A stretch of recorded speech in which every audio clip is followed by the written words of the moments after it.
সেই দিন আমার এক পরিচিত আমাকে ফোন দিয়ে বলল, ছি ছি ছি, শেষ পর্যন্ত তুইও এই সমস্ত কাজকর্ম করছিস? হ্যাঁ রে, তোর লজ্জা করে না? প্রথমে আমি বুঝতে না পারলেও সে নিজে থাকতেই বলে, লেখাপড়া শিখে পরের বাড়িতে এসে ঝিগিরি করছিস, ঘর ঝাড়া, বাসন মাজা, কাপড় কাচা। আমি চুপ করে রইলাম। আমার কাছে জবাব দেওয়ার মতন কোনো কথা রইল না। এবার সে বেশ জোরে জোরেই বলতে থাকে, তা করছিস বাপু কর, কিন্তু সেইগুলোকে ভিডিও করে সোশ্যাল মিডিয়ায় মানে ফেসবুক, ইউটিউবে পোস্ট করার কি দরকার বলতো? তুই কি মনে করিস তুই কি একাই এই সমস্ত কাজগুলো করিস? আর কেউ করে না? সারা দুনিয়ার রাজ্যের লোক এই সমস্ত কাজ করে, তারা কি তোর মতো এইগুলো ভিডিও করে পোস্ট করে? তোরা আবার কী সব বলিস না, ব্লগ ট্লগ? শোন, এইসব ব্লগ ট্লগ করে না কিছু হবে না। যদি পারিস তো অন্য কিছু কর। অতিরিক্ত লবণ তরকারির স্বাদ যেমন নষ্ট করে দেয়, তেমন অধিক প্রায়োরিটি দিলেও মানুষ নিজের ব্যবহার পাল্টে নেয়।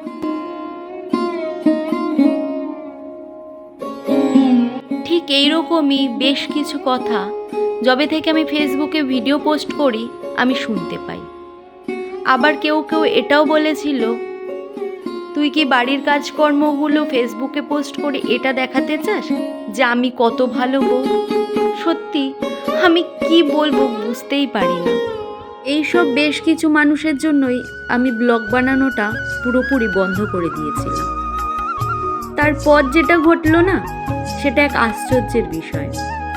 এই গত 2 মাসে আমার সাথে যাদেরই দেখা হয়েছে কম বেশি, সবাই আমাকে একটাই কথা বলতো, আমি ভিডিও কেন বানাচ্ছি না বা ব্লগ। ইভেন আমার এক ফেসবুক ফ্রেন্ড প্রিয়াঙ্কা, ও কমেন্ট করেছে ও আমার ব্লগ খুব মিস করছে। পর্ণা মুখার্জি কমেন্ট করেছে ওর নাকি আমার ভিডিওগুলো দেখতে খুব ভালো লাগে।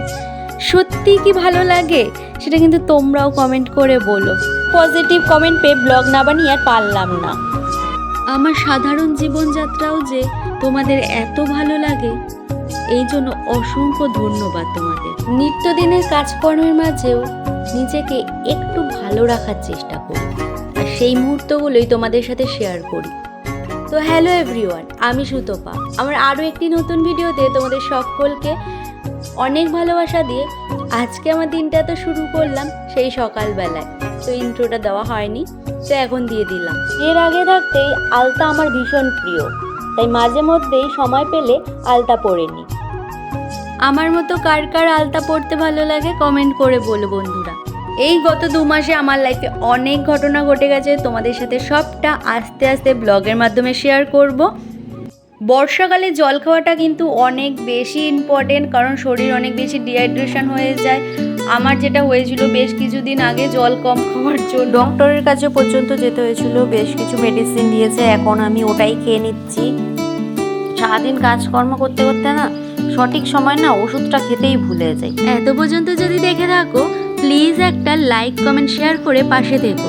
তো চলো বন্ধুরা, আজকের মতো ভিডিওটা এখানেই বন্ধ করি। তো দেখা হবে নেক্সট ভিডিওতে। ততক্ষণ তোমরা সবাই ভালো থেকো, সুস্থ থেকো। চলো টাটা।